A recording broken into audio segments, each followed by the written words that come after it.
Hello everyone, I'm Steven and you're watching Steven Loves Science, and joining me today is world-renowned evolutionary biologist and author of 12 best-selling books, including The God Delusion and The Selfish Gene, Professor Richard Dawkins. Professor Dawkins, thank you so much for joining me. Okay, so just to get the ball rolling, what inspired you to go into science? What fascinates you most about it? It's true. The universe is an immensely mysterious place. Life is one of the most mysterious things about it. And to understand where life comes from, what life is about, is something that I think anybody should find irresistible. That wasn't actually necessarily what drove me. It sort of was, in a youthful way. But I went into science for that kind of reason, rather than because I was, at that time, interested in natural history or mythology, anything like that. I've become interested in natural history since, but it was more the sort of philosophical interest that drove me in the first place. Just that it's such an immense universe with so many things to understand. Yes, and life especially is a great field for understanding. Yes, certainly. Now, you've produced so many excellent works, books that you don't have to be a scientist to understand, yet if you are a scientist, it's so much more captivating.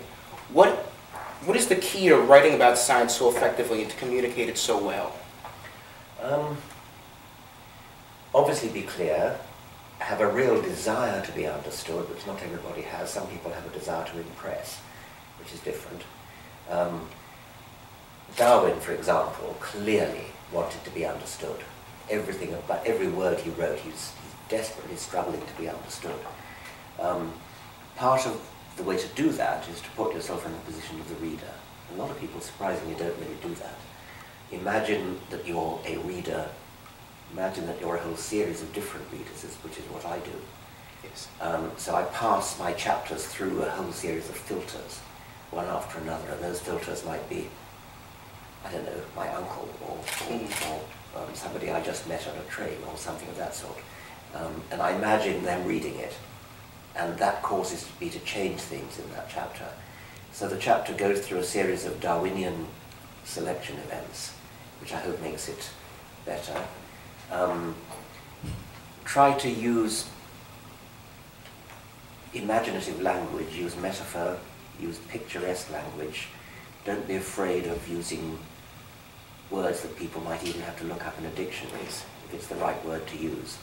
Dictionaries are good things to have. Try to use words that have the right poetic cadence in a sentence.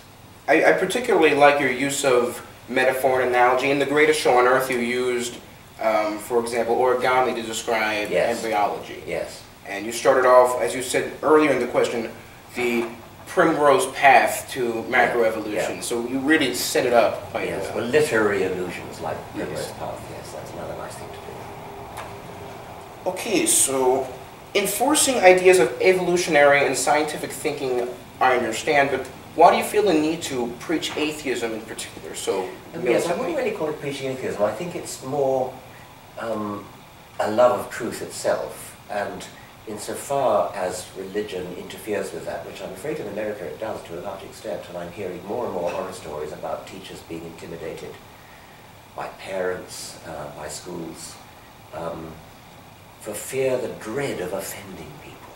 Yes. The dread of offending people's... They don't really worry about offending anything other than their religious prejudices, and that I can't abide. I mean, that really does infuriate me.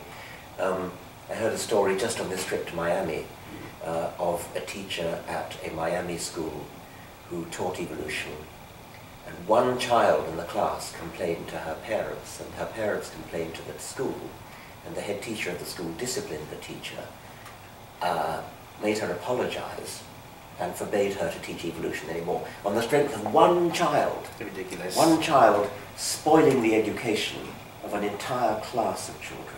One child, because of the bigoted, prejudiced ignorance of her parents.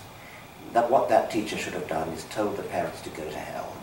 So why should religion have such a strong bubble surrounding it? Islam in particular, just to get well, Islam in Britain is a big problem. I suspect it's less of a problem here, but maybe I'm wrong about that.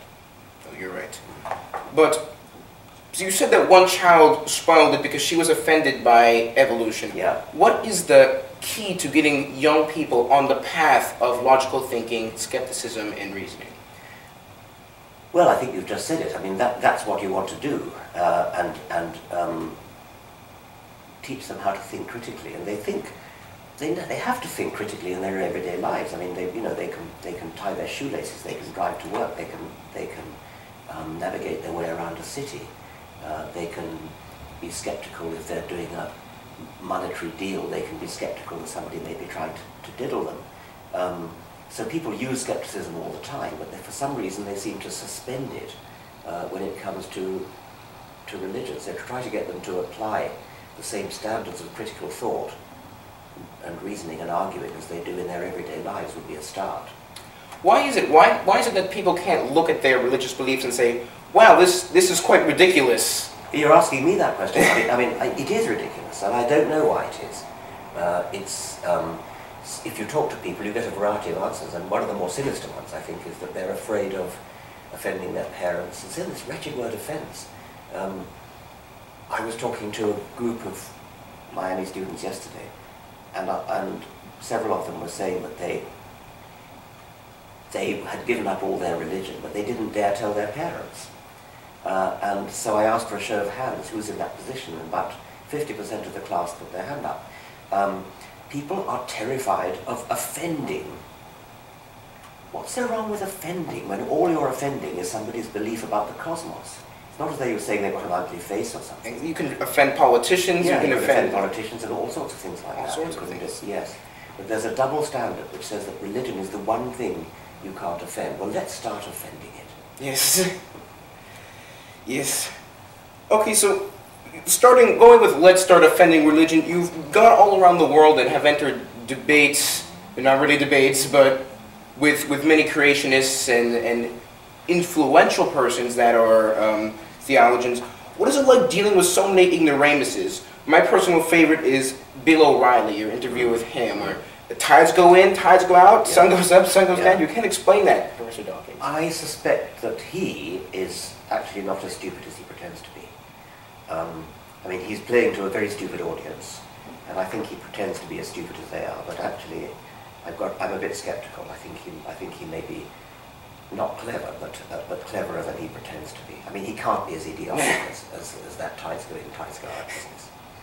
But is it futile trying to convince creationists, and you present them with all this evidence, and, I mean, is it a futile battle? There are maybe some people that it's a futile battle with, but to me the important thing is the great number of people who are sitting on the fence and who may be listening in. So I don't mind having an argument with somebody who is not going to change his mind, because I'm hoping that other people who are listening in on television or radio, whatever it is, will change their minds, because they don't actually know any better. There's an awful lot of ignorance, and ignorance is no crime.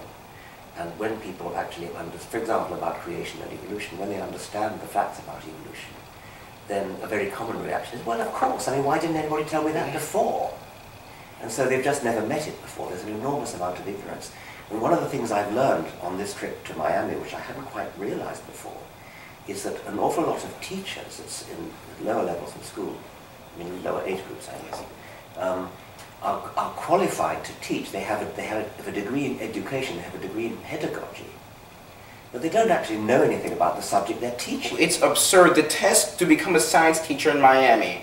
I was talking this with my science teacher the other day. He said when he went there, he doesn't have to take the test because it's an independent school, but he has been there. He said there was a giant line, not for people to take the test, but to retake it.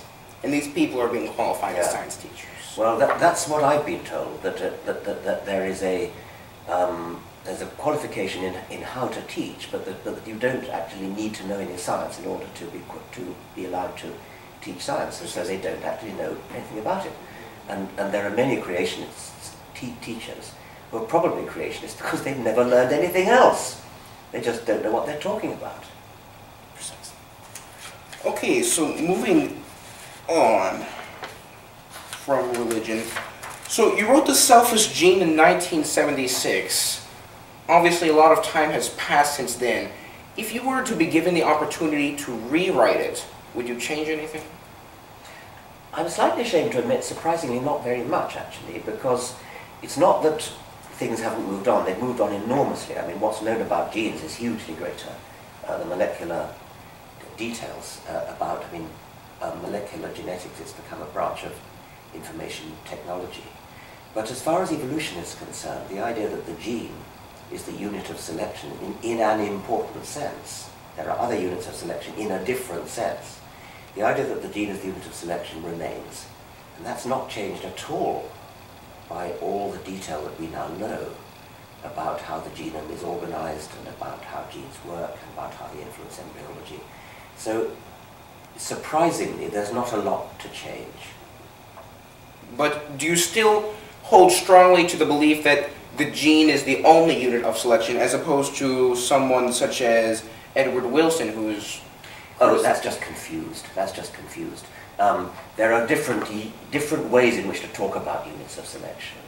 And at bottom, what's happening in natural selection is that in gene pools, some genes become more frequent, other genes become less frequent.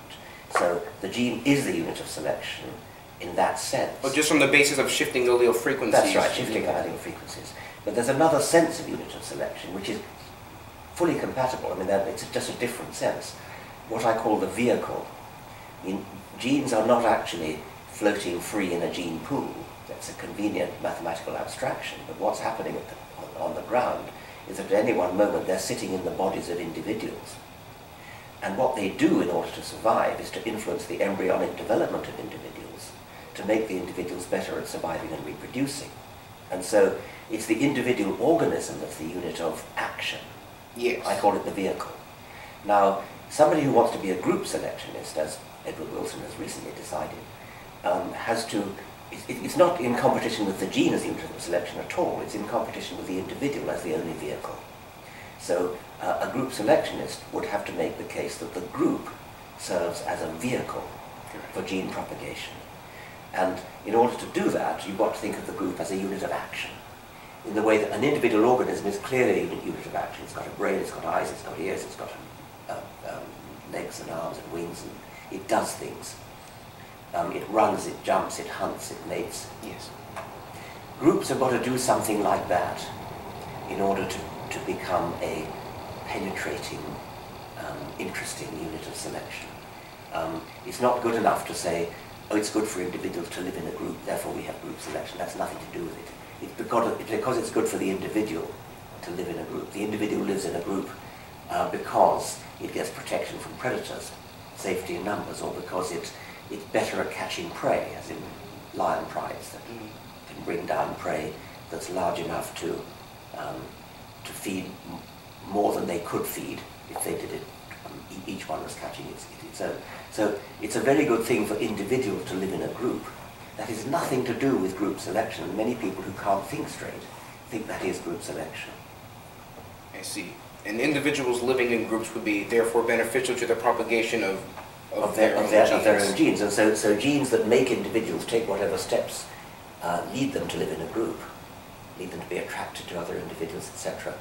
Those genes survive because the individuals bearing them are more likely to reproduce as a result of living in a group and therefore gaining more protection, whatever it might be. And that would explain, obviously, as you go into phenomena such as altruism and kin selection and yes. so forth. Yes. Okay, so it seems we're running out of time a little bit, but I just want to give my last question now. Last night you mentioned many scientists that you cited that are deceased.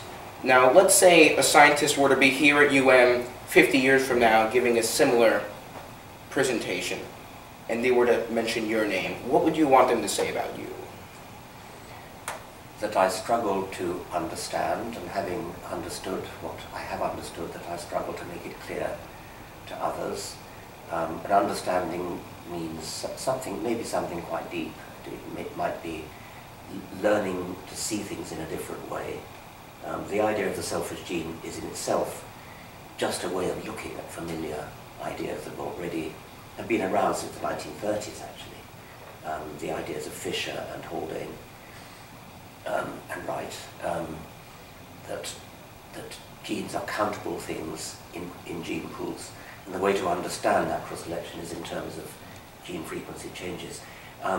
What I did was to say, let's stop thinking about,